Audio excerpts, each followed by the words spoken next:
तो स्वागत है एक बार फिर से आपका अपने चैनल पर आज की बड़ी अपडेट के साथ एक बार फिर से आपके सामने मौजूद जहां पर चलेंगे। सबसे पहले और बड़ी खबर में आपको बताएंगे ज्ञानवापी मस्जिद मामले को लेकर जमीयत उलेमाए हिंद ने बुलाई है विशाल सभा। देवबंद में इकट्ठा होंगे 5000 से ज्यादा मुस्लिम संगठन। दोस्तों बताएंगे आपको क्या है बड़ा कारण। इसी के साथ में एक और बड़ी अपडेट है जहाँ आपको बताएंगे ज्ञानवापी मस्जिद मामले को लेकर दोस्तों कोर्ट में किस तरीके से मामले पर सुनवाई हुई है, क्या कुछ फैसले लिए गए हैं, इसके अपडेट आप तक पहुंचाएंगे। इसी के साथ में चलेंगे एक और बड़ी खबर की तरफ जहाँ पर जाति आधारित जनगणना और निजी नौकरियों में आरक्षण की मांग को लेकर आज यानी 25 मई को भारत बंद का ऐलान किया गया है। देश भर के कोने कोने के अंदर भारत बंद का जबरदस्त असर देखने को मिलेगा। दोस्तों बताएंगे आपको किस किस पॉलिटिकल पार्टी ने किया है समर्थन। और इसी के साथ में चलेंगे एक और बड़ी खबर की तरफ जहां पर ज्ञानवापी मस्जिद में मुस्लिमों की एंट्री रोकने के मामले को लेकर याचिका दाखिल की गई है। इस पर कोर्ट कब लेगा फैसला, इसकी अपडेट भी आप तक पहुंचाएंगे। वहीं पर दोस्तों असदुद्दीन ओवैसी और अखिलेश यादव के खिलाफ उल्टा ज्ञानवापी मस्जिद मामले को लेकर दोस्तों केस दर्ज कराया गया है, क्रिमिनल केस दर्ज कराया गया है। क्या है बड़ा कारण, इसकी अपडेट भी आप तक पहुंचाएंगे। एक एक करके चलेंगे सभी बड़ी खबर की तरफ। लेकिन उससे पहले अगर आप भी मानते हैं कि जमीयत उलेमाए हिंद की तरफ से बुलाए गए इस सभा का काफी ज्यादा असर होगा तो इस वीडियो को लाइक करके लाल बटन दबाकर चैनल को सब्सक्राइब करके घंटी को दबाकर कमेंट बॉक्स में अपनी राय जरूर लिखिएगा। दोस्तों इस वीडियो को अपने लोगों तक शेयर करना बिल्कुल मत भूलिएगा। आपको बताते चले कि ज्ञानवापी मस्जिद मामले को लेकर ये बड़ी अपडेट आ रही है जहां पर वाराणसी कोर्ट ने 26 मई को अहम फैसला सुनाने की बात कही है। इससे पहले दोनों पक्षों ने अपनी अपनी रिपोर्ट सबमिट भी कर दी है। दोस्तों इस मामले को लेकर ज्ञानवापी और कुतुब मीनार को भी नए विवाद में धकेला जा रहा है। और इस बीच ये बड़ी अपडेट आ रही है जहाँ पर मुस्लिम संगठन जमीयत उलेमाए हिंद ने 28 और 29 मई को सभी मुस्लिम संगठनों की एक बैठक बुलाई है। दोस्तों बड़ी सभा के तौर पर इसको देखा जा सकता है। आपको बता दें कि इंडिया टुडे की रिपोर्ट के अनुसार इस विशाल सभा में तकरीबन 5000 मुस्लिम संगठन भाग लेने वाले हैं और ये अनुमान जताया जा रहा है इस सभा के अंदर ज्ञानवापी कुतुब मीनार और मथुरा में ईदगाह मस्जिद को लेकर चल रहे विवाद पर चर्चा की जाएगी। साथ ही आपको बता दें कि मंदिर मस्जिद पर चल रही बहस के खिलाफ भी कई सारे प्रस्ताव पारित होने की संभावनाएं हैं। आपको बता दें कि इससे पहले जमीयत उलेमाए हिंद के मुख्य मौलाना मसूद असद मदनी ने संगठनों से ज्ञानवापी मामले में हस्तक्षेप नहीं करने का आग्रह किया था। आपको बता दें कि जमीयत उलेमाए हिंद ने अभी तक ज्ञानवापी मामले में मुस्लिमों से लगातार शांति बनाए रखने की अपील की थी। कुछ दिन पहले उन्होंने जमीयत उलेमाए हिंद के अध्यक्ष के तौर पर बयान दिया था कि विवाद को हम सड़क पर नहीं लेकर आना चाहते हैं, अभी मामला कोर्ट में है, हमें कोर्ट के फैसले का इंतजार करना चाहिए। मदनी ने कहा था कि इस बीच कुछ शरारती तत्व माहौल को खराब करने की कोशिश कर रहे हैं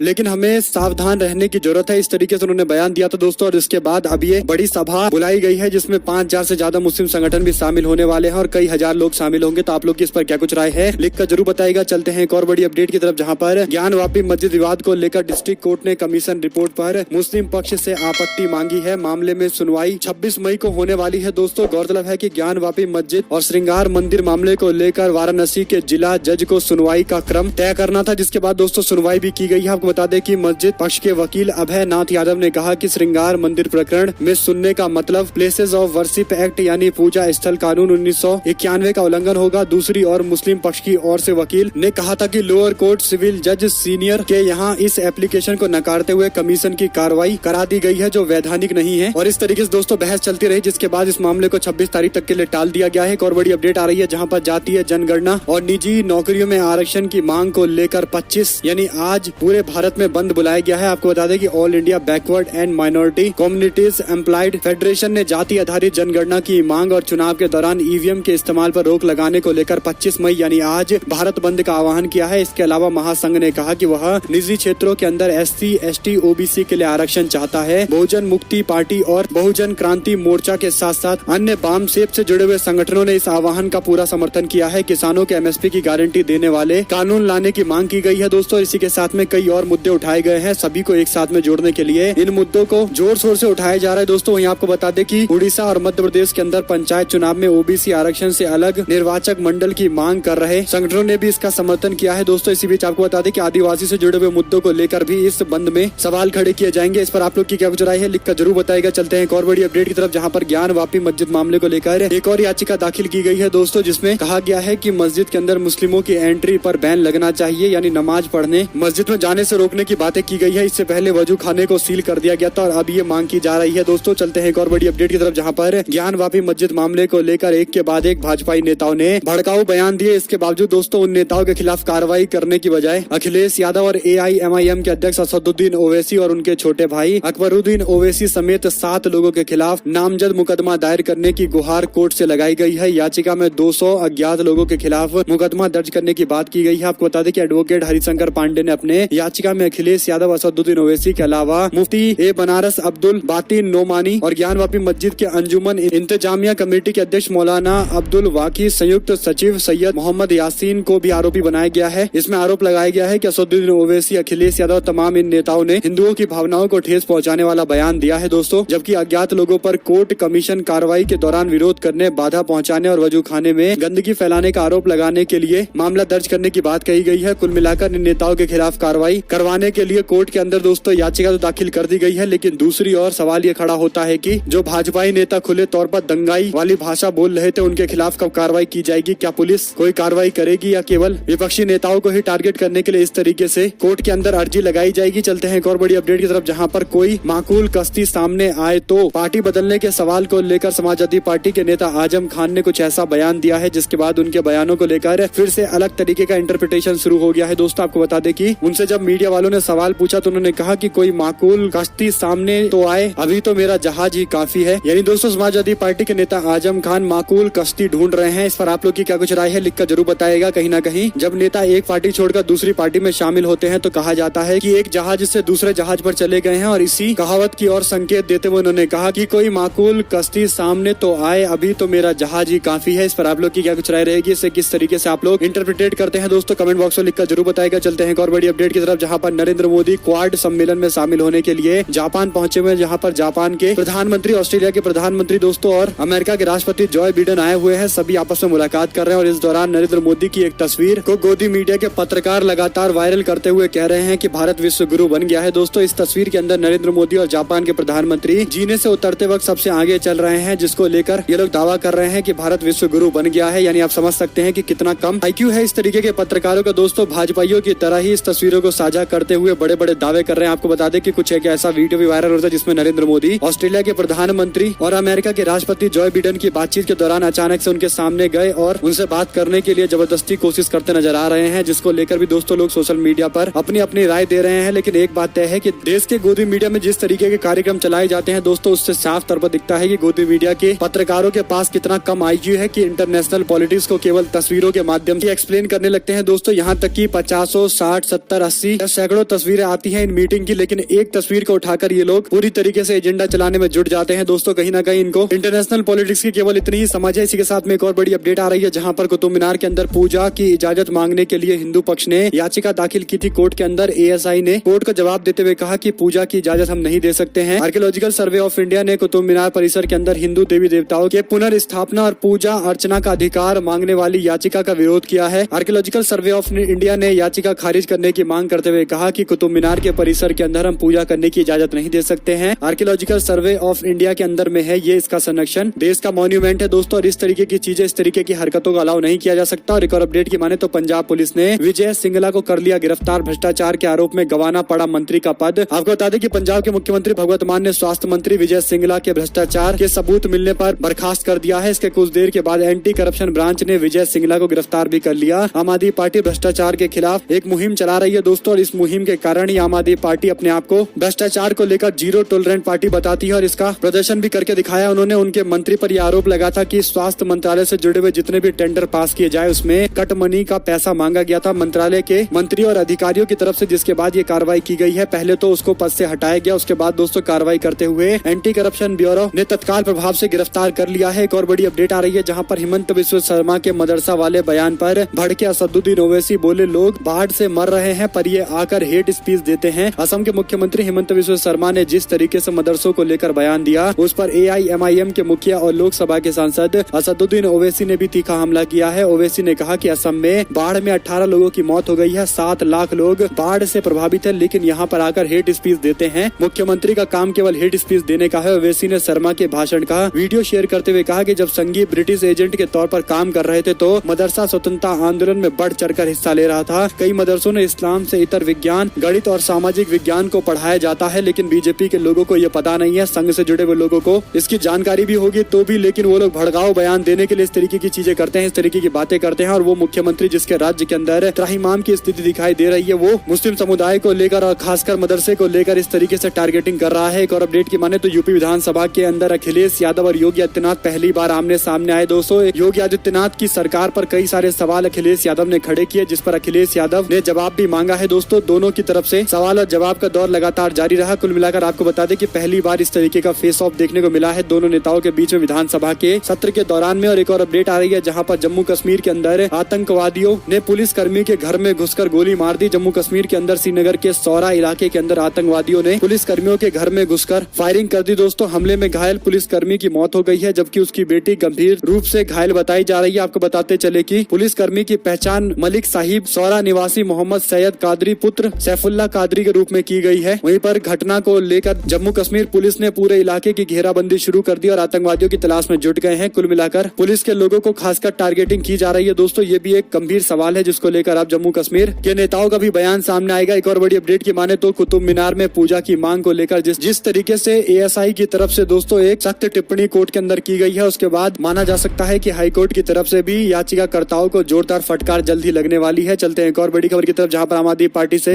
इस्तीफा देने के बाद बीजेपी में शामिल हो जाएंगे कर्नल अजय कोटियाल। हमने ये बात आपको 2 दिन पहले ही बताई थी दोस्तों और ये सच हो गई है। अजय कोटियाल सीएम धामी की मौजूदगी में आम आदमी पार्टी के लगभग सारे नेताओं के साथ में बीजेपी में शामिल हो गए। उत्तराखंड के अंदर आम आदमी पार्टी के सीएम कैंडिडेट रहे कर्नल अजय कोटियाल ने भारतीय जनता पार्टी ज्वाइन कर ली है। मंगलवार को देहरादून के अंदर पार्टी मुख्यालय पर उन्होंने मुख्यमंत्री पुष्कर सिंह धामी और बीजेपी के प्रदेश अध्यक्ष मदन कौशिक की मौजूदगी में बीजेपी की सदस्यता ले ली है। इस दौरान पुष्प भेंट करते हुए कर्नल कोटियाल को अपनी पार्टी में बीजेपी के लोगों ने शामिल कराया है। एक और अपडेट की माने तो तजिंदर सिंह बग्गा अरेस्ट केस मामले को लेकर ये अपडेट है जहां पर हाईकोर्ट ने दिल्ली पुलिस को जारी किया नोटिस। पंजाब पुलिस की अपहरण की एफआईआर रद्द करने की याचिका पर जवाब मांगा है। दोस्तों एक और बड़ी अपडेट की माने तो अमेठी और रायबरेली के अंदर कांग्रेस पार्टी का जीत पाना बहुत मुश्किल इसलिए है क्योंकि जिस तरीके से कांग्रेस पार्टी को उत्तर प्रदेश में 2022 के चुनाव के दौरान झटका लगा था, उसके बाद माना जा रहा है कि कांग्रेस पार्टी की जो इकलौती सीट है सांसद की रायबरेली, वहां से भी कांग्रेस पार्टी की हार लगभग तय दिखाई दे रही है क्योंकि पिछली बार चुनाव में बाल बाल बच गई थी सोनिया गांधी। चुनाव में कुछ हजार वोटों के अंतर से ही चुनाव जीत पाई थी और अमेठी तो कांग्रेस पार्टी हारी गई थी। तो इस बार माना जा रहा है कि अमेठी की सीट भी कांग्रेस पार्टी के हाथ से फिसल सकती है और इसीलिए प्रियंका गांधी को राज्यसभा भेजने की तैयारी कांग्रेस पार्टी को करनी चाहिए। दोस्तों इस तरीके से सजेशन भी सामने आ रहा है। एक और बड़ी अपडेट की और रुख करते हैं जहां पर दिल्ली दंगा मामले को लेकर 2 साल हिरासत में रहे आरोपी की जमानत याचिका पर हाईकोर्ट ने पुलिस से जवाब मांगा है। फरवरी 2020 के अंदर दंगों में कथित साजिश से संबंधित मामले में यूएपीए के तहत आरोपी बनाए गए मोहम्मद सलीम खान ने इस आधार पर जमानत की मांग की है कि उन्हें हिरासत में 2 साल पूरे हो चुके हैं। इस मामले में उनकी भूमिका बहुत सीमित थी और वीडियो फुटेज पर आधारित है। साथ ही उन्होंने अदालत में को बताया है कि उन्हें एक अन्य मामले में जमानत मिल गई है जो उसी वीडियो फुटेज पर आधारित था। एक और बड़ी अपडेट की तरफ करते हैं जहां पर कांग्रेस पार्टी का संगठन में बड़ा फेरबदल, 3 नई कमेटी का किया गया है गठन। कांग्रेस पार्टी के साथ प्रशांत किशोर का गठजोड़ तो नहीं हो पाया लेकिन उनके पूर्व सहयोगी सुनील कानूनगोलू को कांग्रेस पार्टी का चुनावी प्रबंधन सौंपा गया है। दोस्तों कांग्रेस पार्टी ने अपने राजनीतिक मामलों के समूह की घोषणा की है जिसमें राहुल गांधी और 2 प्रमुख यानी गुलाम नबी आजाद और आनंद शर्मा को शामिल किया है और एक टास्क फोर्स भी बनाया है। राजस्थान के उदयपुर के अंदर हालिया विचार मंथन सत्र में महत्वपूर्ण निष्कर्ष के बाद किया गया है। टास्क फोर्स 2024 में जो अगले राष्ट्रीय चुनाव के लिए पार्टी की रणनीति को लेकर मोर्चा संभालेंगे। G23 के किसी नेताओं को मौका नहीं दिया गया है। दोस्तों वहीं आपको बता दें कि नवनीत राणा ने संसदीय समिति के सामने उद्धव ठाकरे और मुंबई पुलिस के खिलाफ शिकायत की है, यानी सांसद के प्रिविलेज को ब्रीच करने का मामला उन्होंने संसद की कमेटी में उठाया है। दोस्तों सांसदों के लिए अलग से एक प्रिविलेज होता है जिसके तहत सभी सरकारों और पुलिस को यह सुनिश्चित करना होता है कि उनके साथ कोई भी गैर कानूनी काम न हो, कोई इलीगल तरीके से उनके खिलाफ कोई पुलिस की कार्रवाई नहीं होनी चाहिए। दोस्तों इन्हीं मामलों को लेकर प्रिविलेज दिया गया है सांसदों को और इसी प्रिविलेज का इस्तेमाल करते हुए कमेटी के सामने नवनीत राणा ने शिकायत दर्ज कराई है मुंबई पुलिस और उद्धव ठाकरे सरकार को। देखते हैं अब कमेटी कोई फैसला लेता है या फिर कोई कार्रवाई करता है। जो भी अपडेट आती रहेगी आप तक लगातार इस मामले को लेकर पहुंचाते रहेंगे। वहीं पर चलते हैं एक और बड़ी खबर की तरफ जहां पर जम्मू कश्मीर पर केंद्र सरकार ने बड़ा फैसला लिया है। पुलिस मेडल से शेख अब्दुल्ला का चिन्ह हटा दिया गया है। दोस्तों तस्वीर हटा दी गई है, अशोक स्तंभ को इस सिंबल की जगह लगा दिया गया है। केंद्र सरकार ने जम्मू कश्मीर के अंदर पुलिस मेडल को लेकर एक बड़ा फैसला लिया है। सरकार ने मेडल से शेख अब्दुल्ला की तस्वीर हटाने का आदेश लिया है। शेख अब्दुल्ला नेशनल कॉन्फ्रेंस के संस्थापक और जम्मू कश्मीर के पूर्व मुख्यमंत्री थे। मेडल पर अशोक स्तंभ के सिंबल लगाने के संबंध में गृह विभाग ने आदेश जारी किया है। गृह विभाग के प्रधान सचिव RK गोयल ने आदेश में कहा है कि जम्मू कश्मीर पुलिस पदक की योजना के पैरा 4 में संशोधन किया गया है। मेडल में एक तरफ शेरे कश्मीर शेख मोहम्मद अब्दुल्ला को भारत सरकार के राष्ट्रीय प्रतीक से बदल दिया गया है, यानी शेख अब्दुल्ला की तस्वीर की जगह दोस्तों भारत का जो राष्ट्रीय चिन्ह है जो अशोक स्तंभ है उसको लगा दिया गया है। एक और बड़ी अपडेट की माने तो हार्दिक पटेल बीजेपी से भी बढ़कर राम भक्त दिखाई दे रहे हैं। कांग्रेस पार्टी के एक नेता के बयान को लेकर उन्होंने तीखी टिप्पणी करते हुए कहा कि कांग्रेसी नेताओं को भगवान राम और हिंदुओं पर इस तरीके की टिप्पणी करने से बाज आना चाहिए। पार्टी के नेता अनाप शनाप बयान हमेशा देते रहे हैं और इस तरीके से दे भी रहे हैं। एक और बड़ी अपडेट की माने तो IAS अधिकारी पूजा के करीबियों के घर पर ईडी ने छापेमारी की है। दोस्तों सीएम हेमंत सोरेन के PS के करीबी पर भी दबिश दिया गया है। विशाल चौधरी को भी हिरासत में लिया गया है। आपको बता दें कि झारखंड की वरिष्ठ IAS अधिकारी पूजा सिंगला की मुश्किलें कम होने का नाम नहीं ले रही हैं। ईडी की कार्रवाई झारखंड के अंदर कई इलाकों में की गई है, जहां पर झारखंड से लेकर मुजफ्फरपुर के अंदर भी दोस्तों छापेमारी की गई। रांची में पूजा के करीबी लोगों के खिलाफ भी कार्रवाई की गई है। उससे बड़ी बात यह है कि हेमंत सोरेन के PS से 20 केस को जोड़ दिया गया है। दोस्तों कुल मिलाकर धीरे धीरे ये मामला और ज्यादा आगे की तरफ बढ़ता जा रहा है और खासकर CM की तरफ जांच जा रही है। और जिस तरीके से झारखंड के अंदर सरकार को अस्थिर करने के लिए इससे पहले कई सारी चीजें की गई थी, तो माना जा सकता है कि इस मुद्दे को झारखंड सरकार को गिराने को लेकर भी एक तरीके से साजिशें भी रची जा सकती है। दोस्तों इसके पीछे कई सारे ठोस सबूत भी मिले हैं, क्योंकि हाल फिलहाल के अंदर कांग्रेस पार्टी के कई सारे विधायक भी झारखंड मुक्ति मोर्चा सरकार से अपनी नाराजगी व्यक्त कर चुके हैं। एक और अपडेट की माने तो मध्य प्रदेश के अंदर आप ही हमारे CM है और DGP भी कांग्रेस पार्टी के विधायक ने बयान दिया है। दोस्तों गृह मंत्री नरोत्तम मिश्रा की तारीफ करते हुए जमकर पुल बांधे हैं, जो संकेत इस बात के दे रहे हैं कि हो सकता है कि वो बीजेपी में शामिल हो जाएं। लेकिन उससे बड़ी बात यह है कि शिवराज सिंह चौहान के मुख्यमंत्री पद को मानने से इंकार करते हुए नरोत्तम मिश्रा को लेकर इस तरीके की टिप्पणी कर रहे हैं, तो हो सकता है इसके पीछे कुछ स्ट्रेटजी भी हो कि शिवराज सिंह चौहान के गुट और नरोत्तम मिश्रा के गुट के बीच में पार्टी के अंदर भेद करवाना बीजेपी के अंदर ही। दोस्तों जो भी होगी अपडेट आगे आप तक पहुंचाते रहेंगे। वहीं पर येदियुरप्पा के बेटे को बीजेपी हाईकमान ने नहीं दिया भाव, कर्नाटका बीजेपी ने जारी किया उम्मीदवारों का लिस्ट। आपको बता दें कि भारतीय जनता पार्टी के केंद्रीय नेतृत्व ने 3 जून को कर्नाटका विधान परिषद की 7 सीटों पर होने वाले 2